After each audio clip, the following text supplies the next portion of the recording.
So to me, I prefer not to get into a relationship rather than get into it and not pursue it to the end. So the important thing is, how do you make sure the foundation you're setting for your relationship, it's a good one, so you get to run it to the end successfully.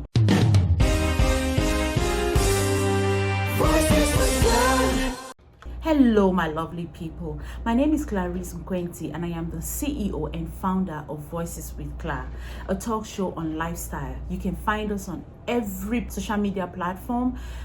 Just type Voices with Cla and you will find us there.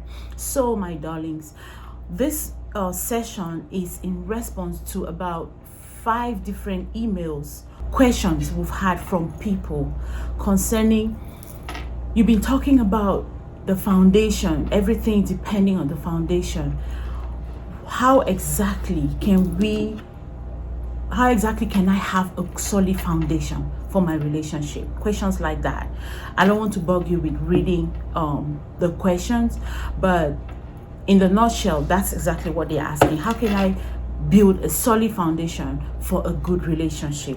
So that's what we're trying to attempt to answer today. Like I always say, every relationship is different because every human being is different.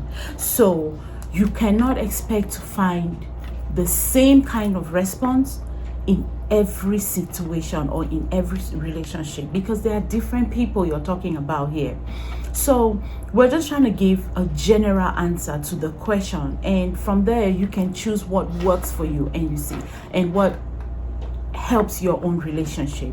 So the first thing we want to talk about is packaging yourself.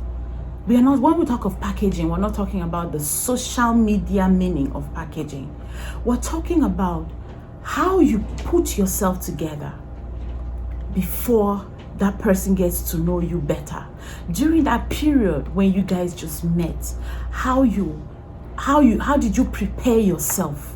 Because that period of meeting is, like I said, everything depends on the foundation. The foundation is from when you guys met to when you guys get to that stage where you can pass out gas in the presence of your partner. You can wake up and you have maybe your morning mouth odor and you're still comfortable. When we get into a relationship, the first period, you sometimes want to wake up at 1 a.m. or at 3 a.m. to go brush before coming back to bed because you're so uncomfortable. You don't want that person to know that, okay, in the morning, this is how it smells. But it's normal. Everybody wakes up from bed with some kind of odor from the mouth. It's very normal. But if you want to fake it, what you do is you start waking up in the middle of the night to go brush. You want to fake it is you wake up in the middle of the night to go do makeup because you want to be sure that your face is always kempt. If you want to fake it, you borrow your friend's car to use it. That is faking it. But packaging yourself the right way means what? Coming just the way you are. Portraying yourself to that person exactly the way you are. Are you a shoe shiner? Are you a mechanic? Are you a roadside orange seller or something? Just come the way you are. Like I always say, the problem with us is impatience. We are so impatient because we are scared, because we've heard that we are getting old.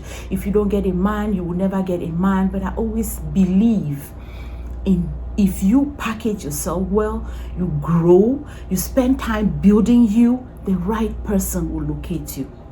Rather than going out there to fake and make people think you are who you are not, and then down the line, they discover that you lied, you were fake, they leave you, and you're back to square one with a broken heart. Why don't you just come the way you are? Put yourself together. Like that period before you met that person, you were supposed to work on yourself. Many people ask me, how can I get a girlfriend? How can I get a boyfriend? How can I want a relationship? My first question is, are you ready to keep a girlfriend or a boyfriend? Are you packaged enough? Which girl wants to come into your life when you do not have anything to offer, anything to take care of her? You are the man. You're supposed to help this girl.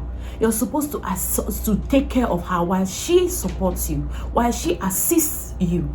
Because your role, your main role, your essential role, we all know that God created a woman from a man's rib. And he said, you, this man, you will toil and struggle and bring food. It's the same as you expecting that woman to come and you get pregnant and do the laboring. She will do the laboring after pregnancy and have the baby, because that is her role. So your own role is to take care of her while she assists you in the little way she can assist. Some women come in loaded. They come in richer than the men. Do not get me wrong. But what I'm saying is, even if your woman comes richer than you, make sure you do your due diligence as a man to provide for that woman if you want to keep your respect. If you want to keep your respect, people always say, oh, there are women out there, we take care of men and all of that.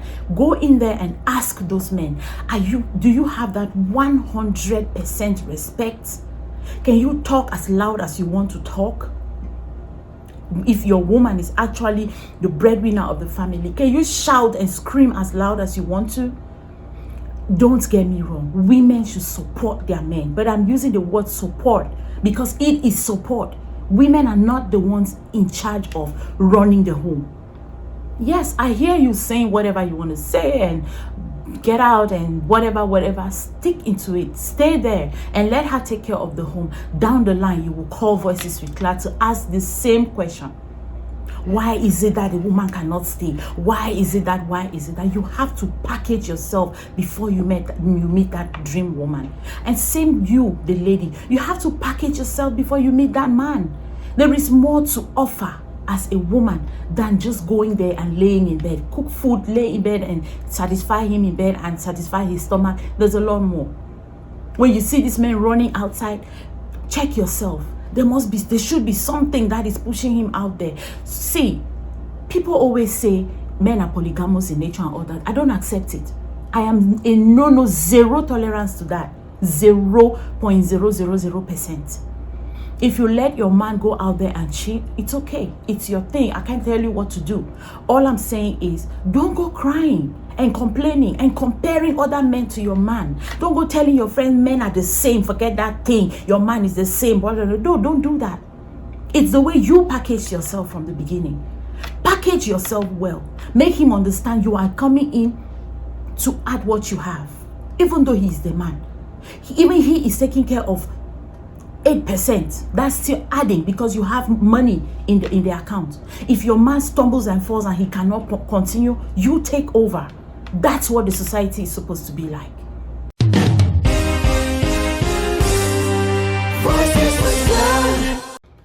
That is it, because you know he fell, not because he started from the beginning to rely on you. We've made that mistake for so long and we need to change it. We need to change that narrative.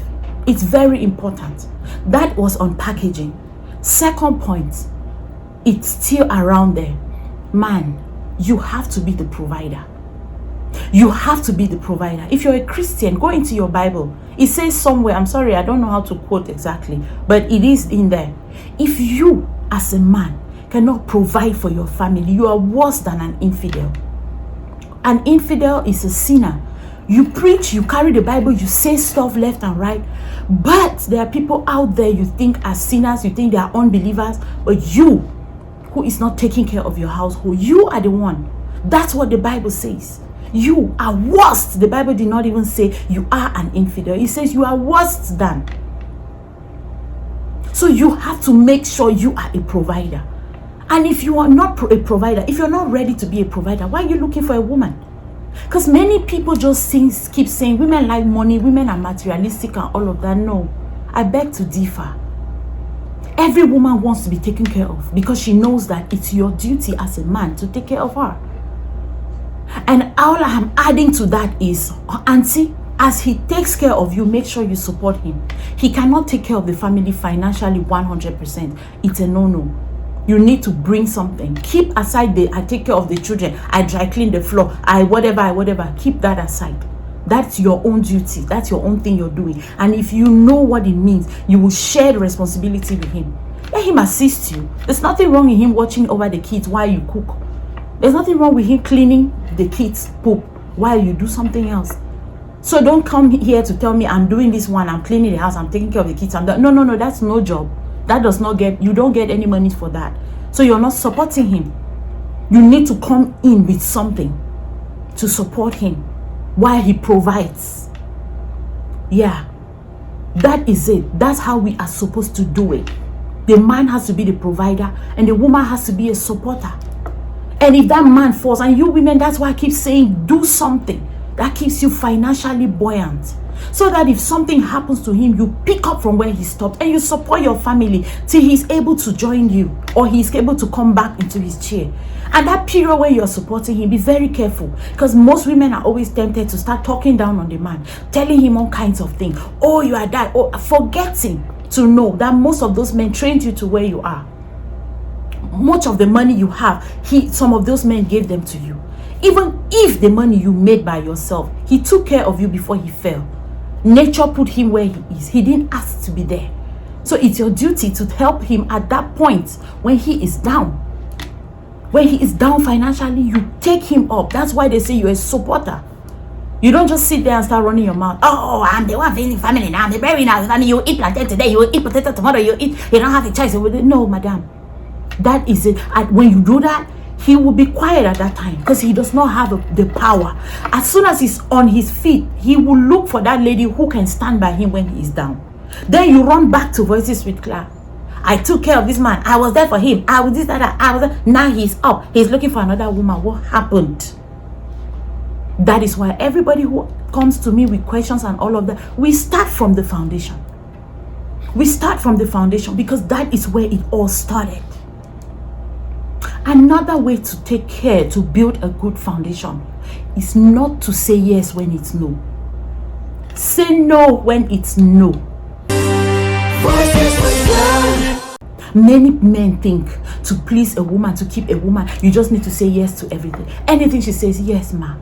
Yes, my darling. Yes, baby. Yes, honey. Yes, sweetie. Yes. Yes. Everywhere. Yes. Yes. Down the line, you start looking for how to introduce the word no, and it's so difficult. Then you start asking questions. Why is she not? What happened from the beginning? Why was it so hard for you to say no? My darling, listen, this one we can't do it like this. If we do it like this, this is outcome. You need to be able to do like this so we can achieve this. If we do this, we're going to fall. That is what a man does. That is what an administrator does. Men are administrators because you are an administrator in that house. You are the subject. If they come into a house, that's why they mostly, where is your father? When it comes to something that they need to handle, it's where is your father? Because they know the man is going to give answers to that question, because he is supposed to be the leader of the house, the head of the house. He's the one who stands up to pee. The woman sits down. She sits down because she's weak. She's a weaker version. She does not have that power, that energy, that authority to always stand. So that is what, there's a very big difference between a man and a woman. Look at it when they want to pee. A man stands up to pee. A woman sits down to pee. A woman stoops to pee. There's a reason. It's not for nothing. Go into this whole thing. Look at it. It's come to a point where we are fighting now. Oh, I'm the same with him. Why is he talking to me like that? I'm a human being. I'm fighting for women emancipation. I'm not against women having their rights, because I don't stand any man whatsoever disrespecting a woman or trying to put a woman down. I am the first when it comes to women empowerment. But women, I want us to understand something.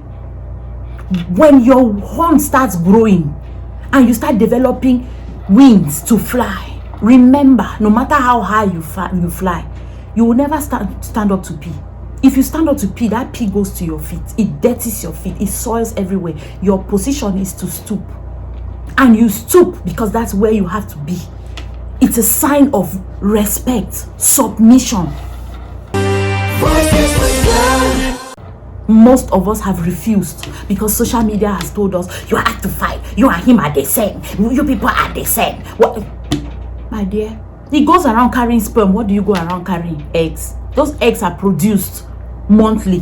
When it's not fertilized, they die. and you're empty there. You're not carrying anything. You carry only just that your body, but they are constantly carrying sperm. There are differences. Let us not always just keep the fighting. I am right. There is a way you can make your man understand that, Oga, you are man, you're my king, you're my Lord. You are the first in my life. After God is you. But I am human. I have feelings. I need respect. You need to treat me with respect and love. There is a way to do it. Most people who know me, most women who know me, they know that I am not that woman who will say, I will bow and sit and kini and no. But I will respect the man in my life and love him and submit to him.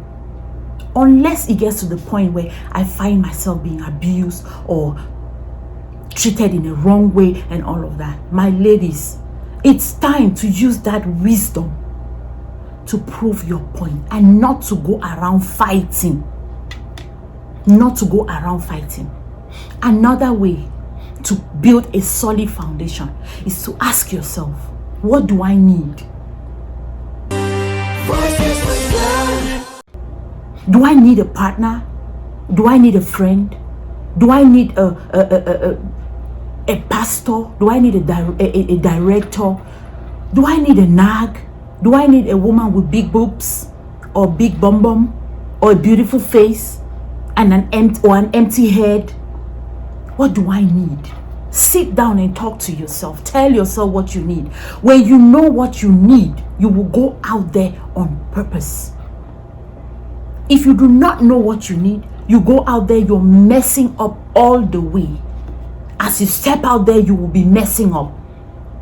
You will go for any and everything in skirt. And remember, not any and everything in skirt is a wife. There are wives and there are knives. We all know that. What do you want? You want someone who can support you or want someone who can drain you? It's a matter of questions. Ask yourself. Sit down, ask yourself and be focused. You will get the answer. When you get the point, if you have 5 solid points that you're looking for in a woman, then you can now go on a mission. I mean solid points. I'm not talking of 5 points, because those 5 points could be the description of a non-living thing. But 5 solid points to get out of a woman, you will be getting the right woman when you step out. Another way to build a solid foundation. This is very important. Very, very important. Love that woman. When you meet this woman, don't take her for granted. That is a mistake we make. Some women know what it means to get into a relationship. They get into their relationship. They are beautiful. They are intelligent. They have all it takes to be a woman. When they get in, they submit to you 100%. Then you are just tired. You just feel like, oh, she's always going to be there. She has come in. She loves me so much. She will always be here. No matter what happens, I will have her. Then you get distracted because you have her. She's always there, very focused, always doing her best. You get distracted. You start looking outside. Then you lose her, or she just gets tired. You start struggling to get her back. It's very hard. When you have a good woman, cherish her, love her, respect her, you will have the best relationship ever. Close your eyes to distractions. Love your woman like no other person can ever love her. Like I said, remember, love her to the core, but make sure your yes is your yes and your no is your no. When your woman knows that when you say yes is yes and when you say no is no, she respects you more. Anywhere she goes, she says, I have a man. I'm going back to my man. Any man says something, she says, stop. I have a man and I'm going back to him. Don't play with your words. Don't be, oh, okay, babe, let's see how it goes. Or, okay, we'll just do this. No, we are doing it, darling. We're not doing it, honey. We can't do this. It's not going to work. I think we should do this or that. Have a conversation with her. Communicate with her. She will feel the respect. And she will love you all the way. But when you start saying yes to everything, that is the beginning. That is the beginning of disaster. When you start saying no, that is the beginning of disaster. You must be able to meet in the middle. Know when to say no. Even if you say no and she's angry, stand by it. As long as you know you're not being selfish, as long as you know that thing you're talking about, it's going to help both of you grow. It's important as far as your growth is concerned. Make sure you stick to it. Don't give up. She will love you when she comes to realize herself and she calms down. It's very important to love, respect, and cherish your woman like there is no other person in this world compared to her. Make her feel that way. No matter what happens, no matter the Obama out there, she will never be distracted. That will make you're building a solid foundation for your relationship, that down the line, all she sees and knows is how it all started. When it all started, everything that was happening keeps coming back to her mind. But don't give her the chance to go down the line and start saying, when it started, this is not how it was. Oh, this is not what you were doing. Oh, when it started, this is not how you were doing this thing. Oh, you were doing this thing like this. Oh, no. Make sure you work on that foundation. When we talk about the foundation, we're talking about that period when you guys just met, up till the period when you're so comfortable with each other and you can say anything and do anything and mess the air around the house and you just laugh over it and burp around the house and you laugh over it. That is what we are talking about. That period when people show lies, people pretend, people fake it. During that period, be very careful. If you want that relationship to work, do not joke with that period, because that's a period that determines how your relationship is going to run to the end. So, my darling people, we've come to the end of this session. I wish and hope and pray that this helps someone, because too many people are asking this question: how can I make it work? Why is it that each time I get in and get it's at one point it's just a mess? He was so sweet at the beginning. He loved me. She loved me. We were playing. We were this. We were that. Where did all of that go? You just have to work on the foundation. You just have to package yourself well. That beginning, that period when you're building the ground, hold it tight. If you have questions, of course, send us an email or DM us or whatever. Our WhatsApp number is out there. You can send us a WhatsApp message and of course we'll answer to you. We love you guys so very much and we are bent on making this thing called love work. Our homes, our loved ones is the most important thing in our lives. When the home is good, when love is sweet, every other thing is good. Work goes like so easy. Society is just wonderful. So guys, have a great time. We love you so much. Continue sending us your messages, your emails, and we will be sure to respond. Have a wonderful day and God bless you. Bye.